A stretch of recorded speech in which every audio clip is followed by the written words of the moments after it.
Bonjour à toutes et à tous et bienvenue encore une fois sur Barça Plus, votre nouvelle référence pour l'actualité du football en général et du Barça en particulier. Les amis, le football, ce sport capable de transformer l'angoisse en extase, le doute en légende. La dernière fois que ces deux équipes FC Barcelone et Celta Vigo se sont rencontrées, le score s'était soldé par un match nul 2-2 plus tôt cette saison. Mais les Catalans ont gagné 2-3 la dernière fois que le Celta s'est rendu en Catalogne. Ce samedi soir au stade olympique, lui compagnie, le Barça a écrit l'un de ces chapitres que l'histoire retiendra. Mené 1-3 par un Celta Vigo audacieux et inspiré, le Barça a renversé l'impossible pour l'emporter 4-3 dans un match à couper le souffle où les émotions se sont entremêlées minute après minute. Tout avait pourtant bien commencé. Tout semblait aller pour le mieux avec le but précoce de Ferran.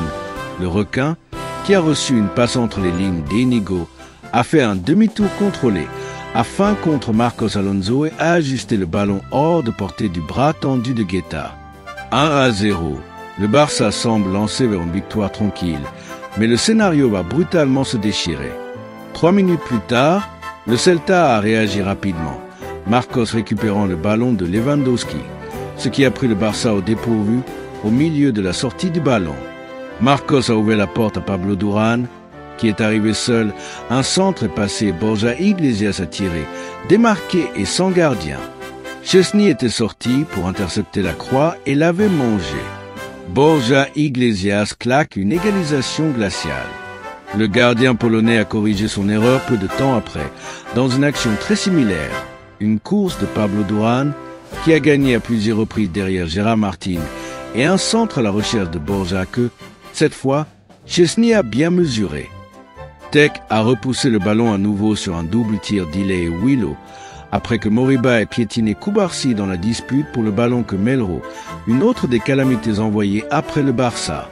En fait, après son erreur initiale, Szczesny était une valeur sûre dans les pires minutes du Barça.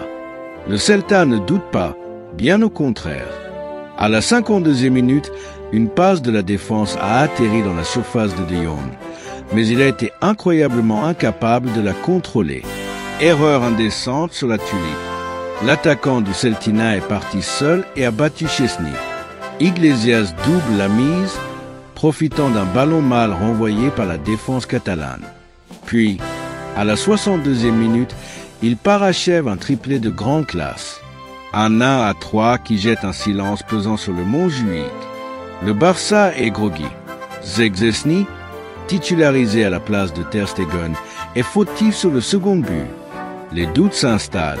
Hansi Flick, fidèle à sa philosophie de ne jamais abandonner, décide alors de faire entrer du sang neuf. Le match a été épique et le Barça, malgré son épuisement, a tenté de revenir au score. Fraîchement entré en jeu, Dani Olmo revient de blessure et amène de la verticalité.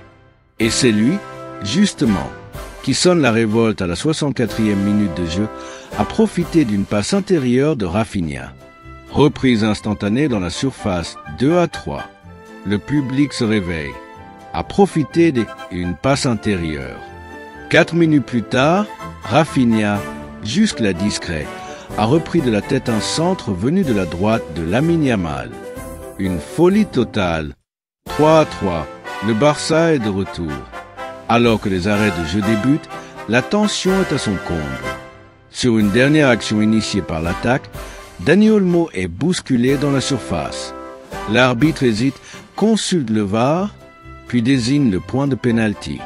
Un silence de cathédrale s'abat sur le Montjuïc. Rafinha s'avance. Le Brésilien ferme les yeux un instant, prend son élan et frappe en force. Filet opposé. 4-3. Explosion dans les tribunes. Le Barça vient de vivre une remontada d'anthologie. Mais tout n'est pas rose pour autant. Les analystes s'accordent à dire que le Barça continue de montrer des signes inquiétants en défense. Cubarsí et Inigo Martinez ont été pris de vitesse à plusieurs reprises et Szczesny a clairement manqué de sérénité. Hansi Flick, en conférence d'après-match, n'a pas caché son agacement. On ne peut pas concéder autant d'occasions à ce niveau. On s'est tiré une balle dans le pied. Heureusement, l'orgueil a parlé. En zone mixte, Dani Olmo se dit fier du caractère de l'équipe, tandis que Rafinha a souligné l'importance de cette victoire pour garder l'avantage en tête du championnat. Rafinha, héros de la soirée, a conclu avec émotion. Ce club ne renonce jamais. Même à 3, on savait qu'on pouvait le faire. C'est ça, le Barça. Avec cette victoire, le FC Barcelone conserve son avance de 7 points en tête de la Liga, mettant la pression sur le Real Madrid à quelques journées de la fin. Dans une saison où chaque point compte, cette remontée pourrait bien être l'un des tournants décisifs du championnat. En conclusion, ce Barça est imparfait, mais animé d'un feu intérieur impressionnant. Quand le jeu vacille, c'est le cœur qui parle. Et ce samedi soir, ce cœur a battu à l'unisson avec toute la Catalogne. Voilà pour les dernières actualités du Barça. On se retrouve très vite pour d'autres infos brûlantes. Si tu as aimé cette vidéo, n'oublie pas de laisser un like, de t'abonner et d'activer la cloche pour ne rien manquer. Et toi, que penses-tu de cette fin du championnat? Tu penses que le Barça pourra faire le triplé cette saison? Dis-moi.